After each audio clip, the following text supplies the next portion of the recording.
Hi guys, today we are going to read the first story from this beautiful book that is called Bedtime Fairy Stories, a Treasury.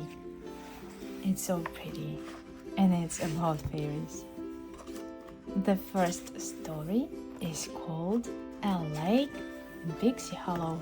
Let's read it together.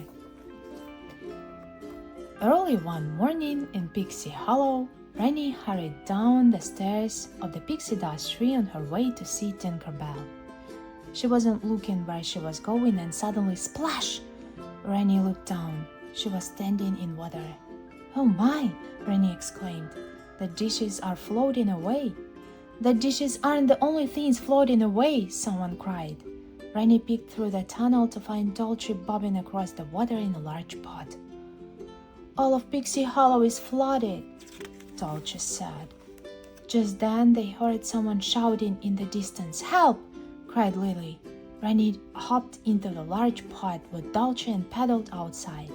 They found Lily trying to rescue a nest of chicks that had fallen into the water. "The nest is too heavy," Lily exclaimed. "Can you help me pull it in?" As fast as they could, Rennie and Dolce grabbed on and helped pull the chicks to safety. Once the chicks were safe and dry, Rennie remembered she was on her way to see Tinker Bell. "I have to go," Rennie exclaimed. "Dolce, can I please borrow your pot and spoon?" "Of course," Dolce answered. "My wings are nearly dry now. Soon I'll be able to fly again." Rennie climbed back into the pot and started to drift away. "There is a dent in one of the handles," Dolce shouted. "Would you ask Tink to fix it? She would love to," Rennie said, and paddled off. Rennie arrived at Tink's house and knocked on the door. When Tink opened it, she found Rennie and a school of minnows sleeping outside her workshop. Charmed by the minnows, Tinker Bell held out a shiny silver spoon to attract more of those cute critters.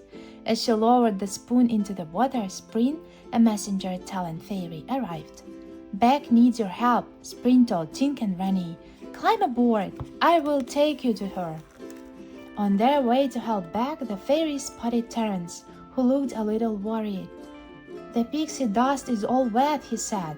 "It could take days to dry out. Until then, no one will be able to fly." "Could the water fairies be of help?" Rennie asked. Nearby, some water fairies were dipping their hands in the lake and creating beautiful fountains. They were happy to see so much water. "Of course," cried Terence. "We can get around using the water fairies' leaf boats."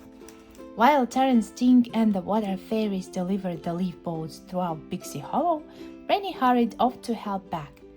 She found Beck in a pixie tree stairway, trying to help 3 chipmunks stay dry.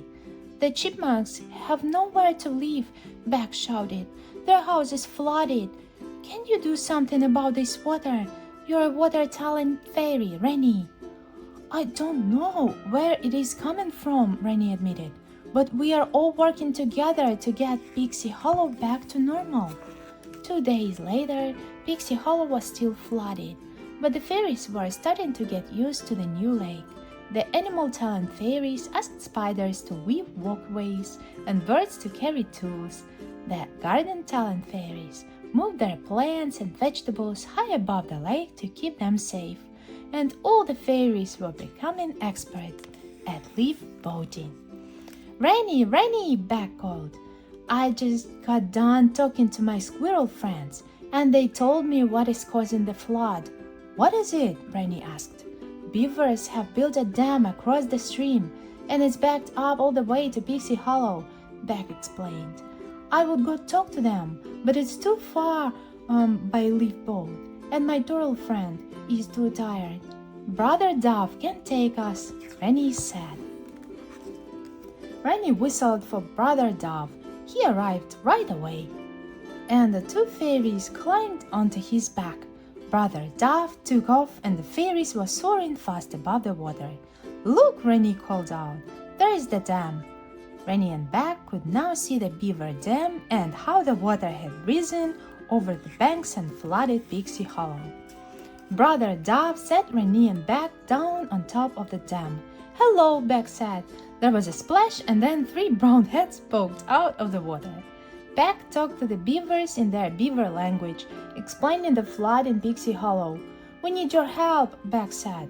"We need you to take down your dam and move it upstream so water can flow through here." "What do they say?" asked Rennie. "They said it is no problem," responded Beck. The next day the water receded, and all was back to normal in Pixie Hollow.